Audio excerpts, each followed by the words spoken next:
Sir గతంలో పవన్ కళ్యాణ్ గారు అసెంబ్లీలో వైసీపీకి ప్రతిపక్షం అసలు ఎందుకు వస్తది? వాళ్ళకి ఆ హోదా లేదని ఆయన చెప్పారండి. దాని మీద ఈరోజు జగన్మోహన్ రెడ్డి గారు రియేట్ ఏమయ్యారంటే, పవన్ కళ్యాణ్ అన్న వ్యక్తి ఎవరికి ఎమ్మెల్యేకి తక్కువ, కార్పొరేటర్‌కి ఎక్కువ అన్నట్టు జగన్మోహన్ రెడ్డి గారు కౌంటర్ అయితే ఎసారు సార్. దీని గురించి ఏమంటారండి? 100% ఆయన పవన్ కళ్యాణ్‌కి ఏమి తెలీదు. ఇప్పుడు ఊరినే అనేస్తాడు జర్మనీకి వెళ్ళమని ఏదో పిచ్చి సినిమా డైలాగులు, సెటైర్ డైలాగులు పెద్ద గొప్పగా సెటైర్ ఎసారు అనుకుంటున్నాడు ఆయన.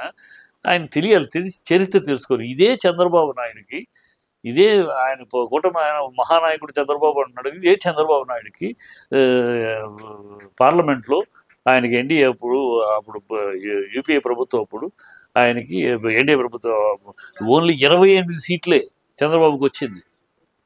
పార్లమెంట్లో 57 సీట్లు రావాలి, 10% అంటే 300 అంటే ఇంకెక్కువ రావాలి. 28 సీట్లే వచ్చినాయి. వచ్చినా అపోజిషన్ లీడర్ పోస్ట్ వాళ్ళకే ఇచ్చారు, తెలుగుదేశానికి పార్లమెంట్లో.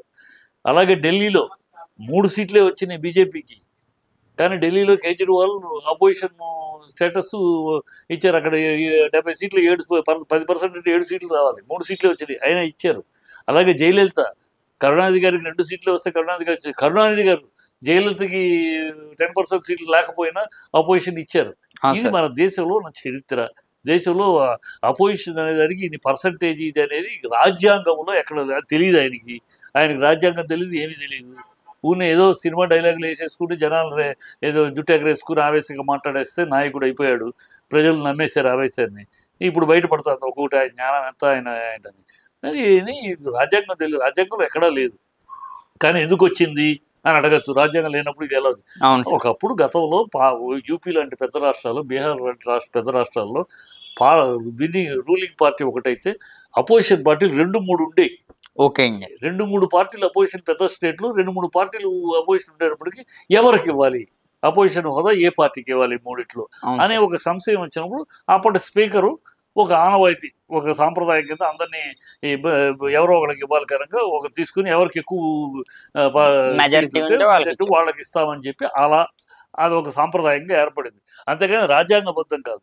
మరి మిగతా రాష్ట్రాలు ఎందుకు ఇచ్చారు? మిగతా సందర్భంలో అంటే వాళ్ళు ప్రజాస్వామ్యాన్ని నమ్మి, ప్రజాస్వామ్యంలో అపోజిషన్ లీడర్ ఉండాలి, అపోజిషన్ లీడర్ ఉంటేనే వాళ్ళ పార్టీ మాట్లాడటానికి వాళ్ళకి అవకాశం అంటే మీరు ఇచ్చే బిచ్చం కాదు, అది రూల్ ప్రకారం వచ్చే అవకాశం. అపోజిషన్ లీడర్ అంటే రూల్ ప్రకారం రూలింగ్ పార్టీ ప్రెసిడెంట్ నాయకుడు ఎంతసేపు మాట్లాడతారో అంత టైము అపోజిషన్ లీడర్ కేటాయించాలి. ఆ అపోజిషన్ లీడర్ కేటాయించాలి. ఏది అతను స్టేటస్, అపోజిషన్ స్టేటస్ ఇస్తే.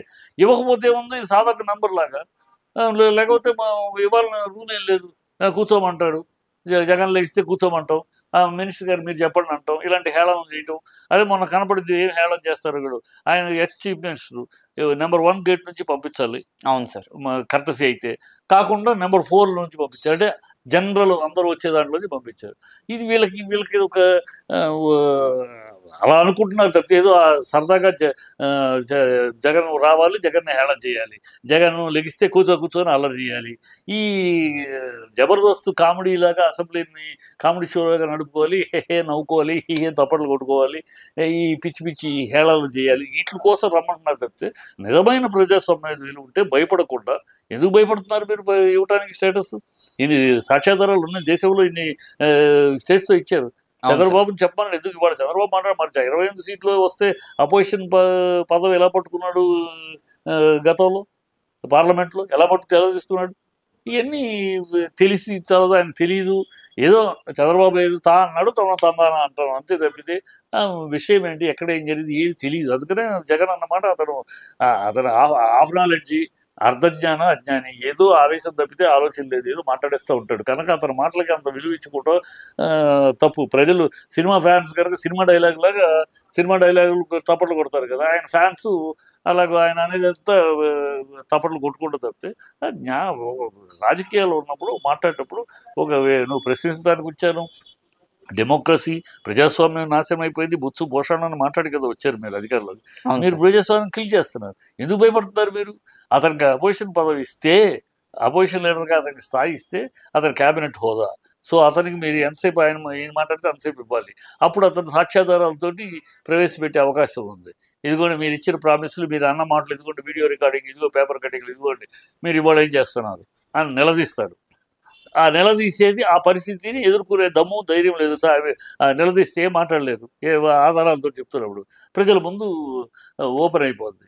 కనుక అది రాకూడదు. పార్లమెంట్లో అవకాశం, అసెంబ్లీలో అవకాశం ఇవ్వకుండా వీళ్ళు